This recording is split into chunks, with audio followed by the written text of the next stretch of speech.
10 বছরের 12 বছরের বাচ্চা যে ল্যাংড়া প্রতিবন্ধী যদি আন্দোলনে যেতে পারে, গুলি খেয়ে শহীদ হতে পারে, আমি কিভাবে ঘরে বসে থাকবো?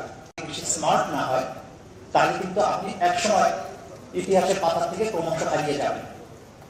আজকে যে জেনারেশন আমরা এখন আছি, পরবর্তী জেনারেশনের জন্য আমি কিন্তু হয়তো ফিট নাও হতে পারি, কারণ তাদের চিন্তা, যে জেনারেশন আগামী 10 বছর পরে 15 বছর পরে দেশকে শাসন করবে, তাদের চিন্তার জগৎ, তাদের নেটওয়ার্কিং, তাদের প্রেজেন্টেশন, সবকিছু কিন্তু কর্মপদ্ধতিগুলো আলাদা। জুলাই বিপ্লবের সময়ে আমার পুত্র যেহেতু এই বিপ্লবের আন্দোলনের মধ্যে একজন ছিল, আমি তাদের নেটওয়ার্কিং গুলো লক্ষ্য করার চেষ্টা করেছি, যেগুলো আমাদের কল্পনার বাইরে, সেইভাবে তারা যোগাযোগ মেনটেন করেছে, পরিকল্পনা করেছে, রাস্তায় গ্রাফিতি এঁকেছে এবং মানুষের সাথে সম্পৃক্ত করেছে।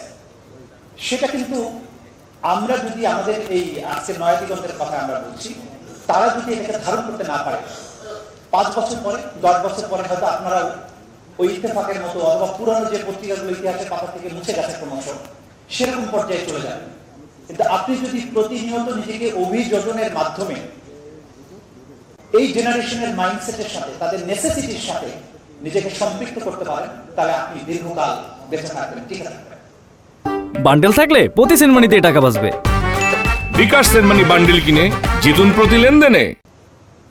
আমি আজকে এই পর্যায়ে এসে জুলাই বিপ্লবের অমর শহীদদেরকে স্মরণ করি, শহীদ আনাসের কথা স্মরণ করি। তার ছোট্ট একটা চিঠি কিভাবে আমাদেরকে নাড়া দিয়েছে, মায়ের কাছে লিখে গেছে 10 বছরের 12 বছরের বাচ্চা যে ল্যাংড়া প্রতিবন্ধী যদি আন্দোলনে যেতে পারে, গুলি খেয়ে শহীদ হতে পারে, আমি কিভাবে ঘরে বসে থাকবো? যদি বেঁচে না ফিরি গর্বিত হয়ে। এমন কথা কজন বলতে পারে? যদি বেঁচে না ফিরি, 10 বছরের বাচ্চা বলছে, তাহলে মাকে বলছে তুমি গর্বিত হয়ে। সেখানে আমরা ঘরে ফেরার জন্য কতই না কৌশলের অবলম্বন করি, বেঁচে থাকার জন্য কতই না কৌশলের অবলম্বন করি। ইতিহাসের স্রোত তারাই পাল্টাতে পারে যারা এইভাবে কথা বলতে পারে, জীবন দিতে পারে, মাঠে নামতে পারে, বিজয়টাকে অর্জন করতে পারে, ছিনিয়ে আনতে পারে। আমাদের পত্রপত্রিকাগুলো গত 15 বছরে, 15.5 বছরে যে ভয়াবহ সংস্কৃতি, ভয়ের সংস্কৃতি তৈরি করেছিল বাংলাদেশের আগের সরকার, সেগুলো কিন্তু ফুটিয়ে তুলতে পারেনি সঠিকভাবে।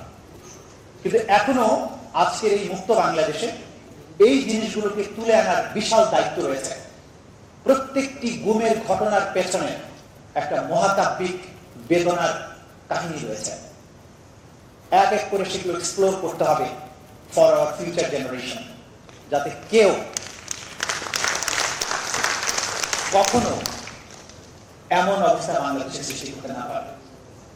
প্রত্যেকটি শহীদের ঘটনা জুলাই আগস্টে শহীদদের পরিবারের সাথে কথা বলে, তার সহকর্মীদের সাথে কথা বলে দেখবেন, আপনি এক গৌরবোজ্জ্বল বীরত্ব গাথা দেখতে পাবেন।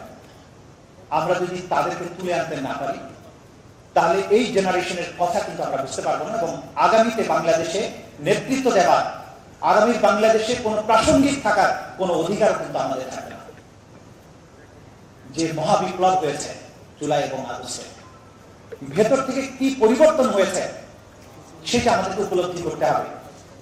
ঢাকা বিশ্ববিদ্যালয়ের দেয়ালে, ঢাকা শহরের দেয়ালে যে গ্রাফিতি, তাদের ভাষা, তাদের প্রেজেন্টেশন, তাদের মনের আকুতি আমাদেরকে বুঝতে হবে এবং সেই আলোকে ন্যারেটিভ তৈরি করতে হবে।